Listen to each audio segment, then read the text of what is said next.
I can say that bluntly because I'm not a franchisor, so I'm not. I don't look at franchisees as entrepreneurs. I don't think there's enough pressure put on the franchisee. Now, some might say, well, that's semantics, but it's not.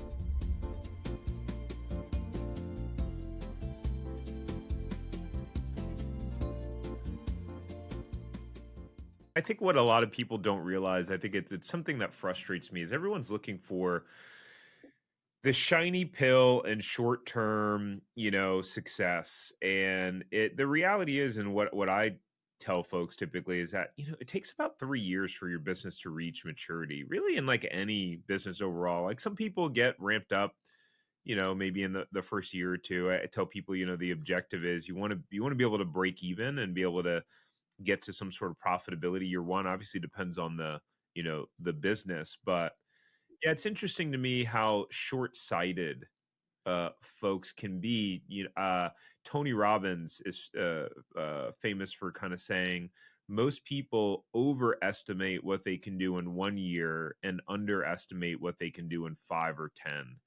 Do you do you see that popping up in conversations with like potential franchise buyers or just people you talk to in the industry? And as someone who's been now a founder and an entrepreneur, what's your perspective on that? Mm-hmm.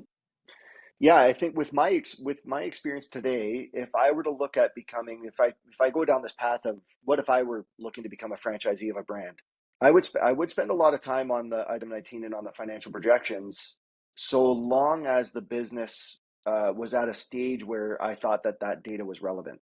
And so I think there's a few influencers in the franchising space that I completely agree with when they say if a franchise has 4, 6, 10, even 20 locations, and for us that's the case in the US, right?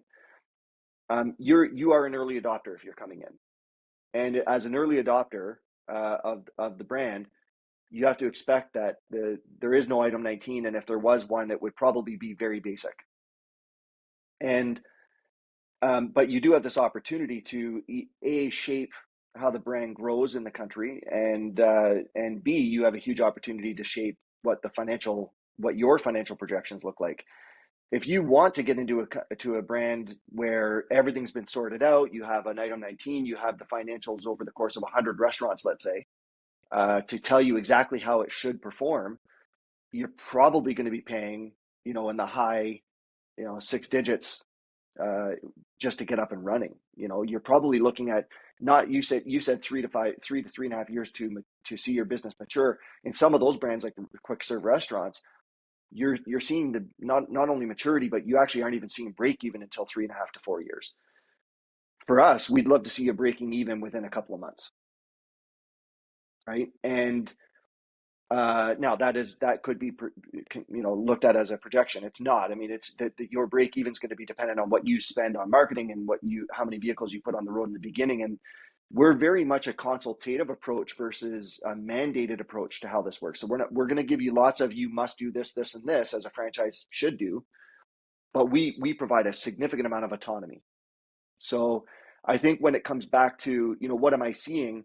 It becomes really difficult. It is very difficult for us to answer the question for people, how much money can I make? Or how, what's the average location doing? We've got to work around that conversation, which I think limits the market for a certain type of person who's going to be a little bit more apt to be an early adopter in our brand, without getting all of that information.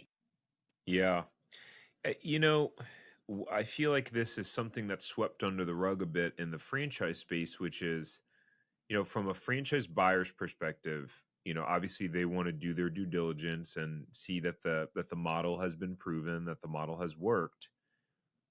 But I don't think there's enough pressure put on the franchisee, which is that, you know, what I find is that there's a lot of people that just are not good entrepreneurs, and I can say that bluntly because I'm not a franchisor. So I'm not, there's no blowback from me, but what's the onus on the franchisee to improve themselves, to learn how to be an entrepreneur, to learn how to think like an entrepreneur, to learn how to, manage their emotional state and the roller coaster and develop that mental toughness. Where is that balance between the franchisor providing the system and the franchisee being able to execute and show up as an entrepreneur who is a successful individual? That's a great question, man. And I actually, for me, I don't look at franchisees as entrepreneurs. Actually, um, I look at them as small to medium sized business owners. Um, Now, some might say, well, that's semantics, but it's not. An entrepreneur is defined as somebody who takes an enormous amount of risk to start something that doesn't already exist. Is the way is that I'm paraphrasing. And a franchisee is somebody who wants to have autonomy, wants to have their own business, wants to be in control of their financial wealth, their well-being, their generational wealth, all those things. But they aren't going to start from scratch and create something that doesn't exist. And they're jumping into a model that has a recipe. And I think it's amazing. I think it's great that we have that as a go-between between being, so that you don't have to take on all the risk of starting something from scratch. That said, they have a significant amount of responsibility, in my opinion, to understand the fact that so in the driver's seat world, let's say, the clients that use driver's seat are driver's seat clients. The clients that buy a McDonald's hamburger are McDonald's clients. They're not Joe's, McDonald's clients that owns the location where you are in Florida. They belong to the brand, and the brand has an obligation to gain market share, to grow, to build financial strength, to be able to fend off competition, to be able to invest in technology. The brand, i.e. the franchisor, needs all of this, needs financial strength, market share, growth, all right.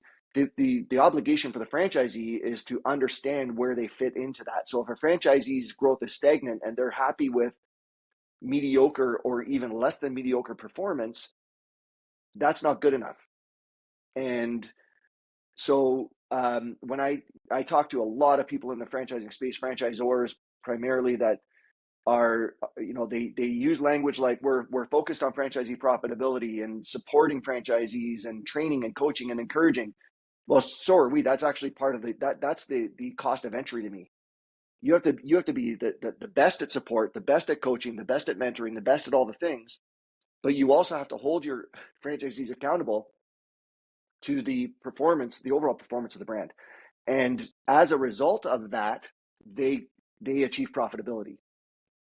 So to say we're going to focus on franchisee profitability, I think that's the result that you get from the work that happens upstream to make sure that the franchisee is holding themselves accountable to the growth of the brand. And so we talk to our franchise partners about their responsibility in bringing on great partners. They're going to validate them. So we're doing work, you're doing work. We all play a role in this. When we bring a new partner in, have you spoken to them? Did you vet them? Did you ask the right questions? Did you stress test them to make sure that they can do what you do and do it as well as you do? And then what are you doing to grow your market share? So these are the things that I think result in franchisee profitability and result in higher accountability. And also what I'm finding in our business is that focus is now resulting in a far more heightened sense of commitment, collaboration, and loyalty.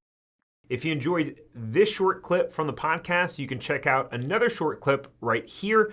Or if you want to watch the full episode of this podcast, you can watch that here. And remember, knowledge is not power. It's applied knowledge that's power. Take care. Have a great rest of your day.